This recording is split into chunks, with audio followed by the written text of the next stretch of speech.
Assalaamu calaykum mar kale iyo muuqaal kale iyo kanaalkeena Theory.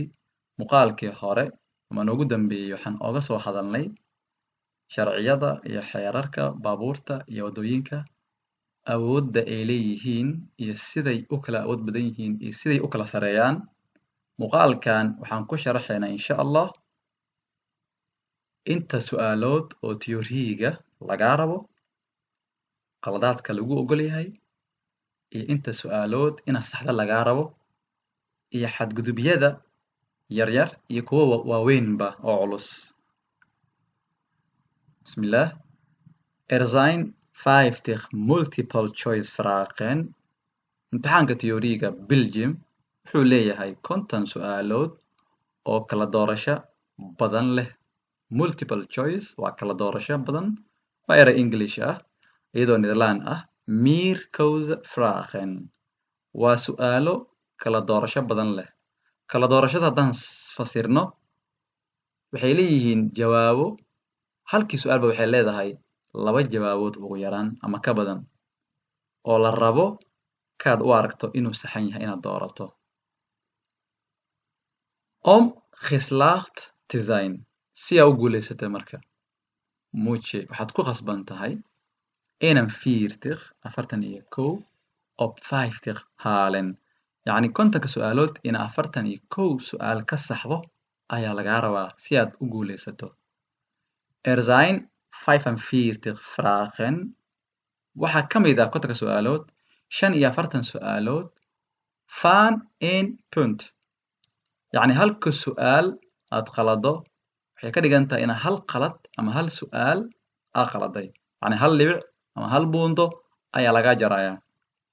45 su'aal ama 46 su'aal halkii su'aal aad ka qalado waxay ka dhigan tahay in hal su'aal aad qaladay oo kale hal dhibic ayaa lagaa jarayaa. Aan 5 vragen sidoo kale waxaa ka mid ah su'aalaha 50 ah 5 su'aalood van 5 punten. 5 su'aalood halkii su'aal aad ka qalado waxay ka dhigan tahay inaad qaladay 5 su'aalood oo kale. Waxaa lagaa jarayaa 5 dhibco 5 punten. 45 lichte vragen 45 su'aalaha yaryar ama su'aalaha fududba. Aan 5 vragen iyo 5 su'aalood over oo ku saabsan zware overtredingen, xadgudubyada culculus. Zware culus overtredingen, xadgudubyada ama qaladaadka gasho. Je mag dus waxaa lagu ogol yahay marka maximum ugu badnaan 9 lichte fouten inaad gasho ama samayso 9 qalad oo ku fudud ahaa ama ku yaryaraa.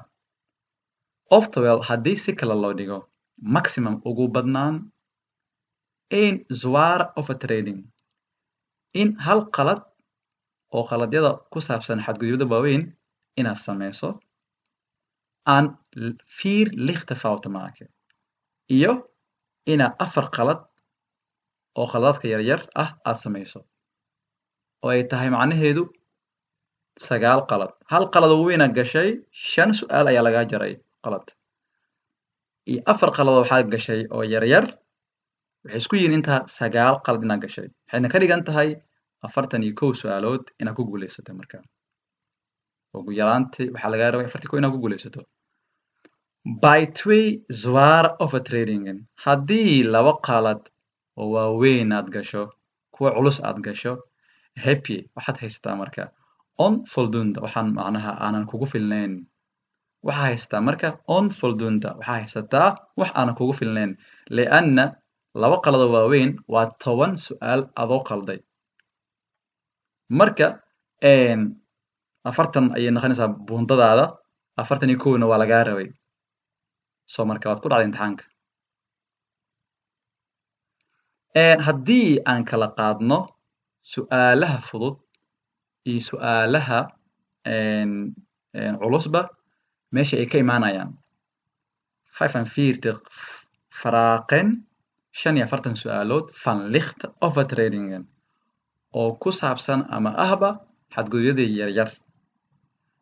Waa 45 su'aalood oo ku saabsan qaladaadka yaryar amaba fududba likhtiga fudud ama yaryar waa insha allah overtrading xadgudubyada van eerste graad qaladaadka oo darajada heerka koowaad ama darajada koowaad ama heerka koowaad xadgudubyada heerka darajada koowaad overtrading van tweede graad xadgudubyada yaryar oo darajada heerka labaad yacni eerste graad and tweede graad su'aalaha kaaga imaanayo waa qaladada yaryar ama fududba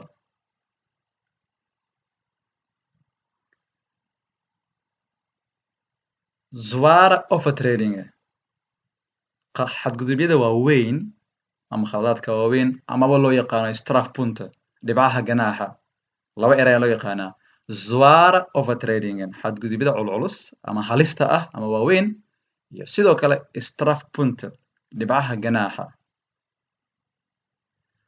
xadgudubyada halis ah culus dhibcaha ganaaxa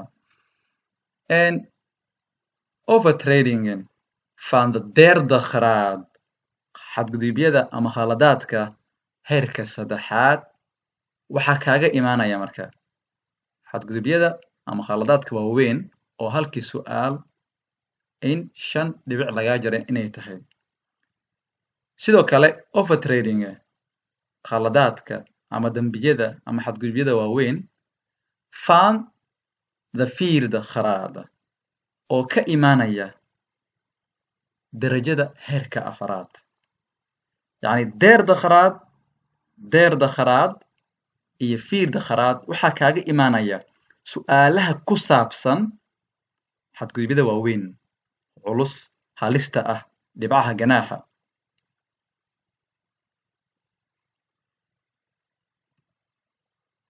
zware overtrading weli waxaan ku jirnaa xadgudubyada waaweyn ama sidoo kaleete strafpunte dhibcaha ganaaxa loo yaqaan snellheids overtrading xadgudubyada xawaaraha ama xawliga gebi ahaanba waxaa kaaga imaanaya xawaaraha totally dembiyada waaweyn wixii su'aal oo ku saabsan xawaare ama xawli waxaa kaaga imaan kara qaladaadka ama dembiyada culculus ama waaweynba oo aad ku mutaysan karto dhibcaha ganaaxa haddii aad cashirka ama imtixaanka theory-ga aad samaynaysid yacni saddexdaa qaybood waxaa kaaga imaan karo derde graad vierde graad iyo snellheids overtrading waxaa kaaga imaan karo xadgudubyada waaweyn oo halkii su'aal aad ka khaladabo ay tahay in aad khaladay 5 su'aalood aad khaladay 5 su'aal ayaa lagaaga soo qaadaa meeshan mar insha allah waxay khuseeyaan xawliga waxay khuseeyaan waa darajada heerka saddexaad iyo heerka afaraad insha allah tacaala muuqaalada xiga waxaan oga hadlaynaa ama ku sharaxaynaa hal eerste graad waxaa kaaga imaan kara su'aalaha nooca ay yihiin tweede graad su'aalaha kaaga imaan kara vierde graad su'aalaha kaaga imaan kara derde graad su'aalaha kaaga imaan kara yacni waa darajada heerka koowaad darajada heerka labaad darajada heerka saddexaad afaraad iyo khaladaadka oo ka imaan kara xawliga ama xawaaraha insha allah tacaala sidaas haddaan sameyno waxaad og tahay ama aad ku baratay meesha oo lagaaga imaanayo iyo su'aalaha inaad iska ilaalisa lagaa rabo inkastoo lagaa rabo xataa kuwa yaryar inaad saxdo oo lagaa rabo marka waxaad ogaane xadgudubyada waaweyn inaad si aad yacni isaga ilaaliso insha allah muuqaalka intaan ku egahay ama cashirkeenaba asalaamu calaykum waraxmatullaahi wabarakaatu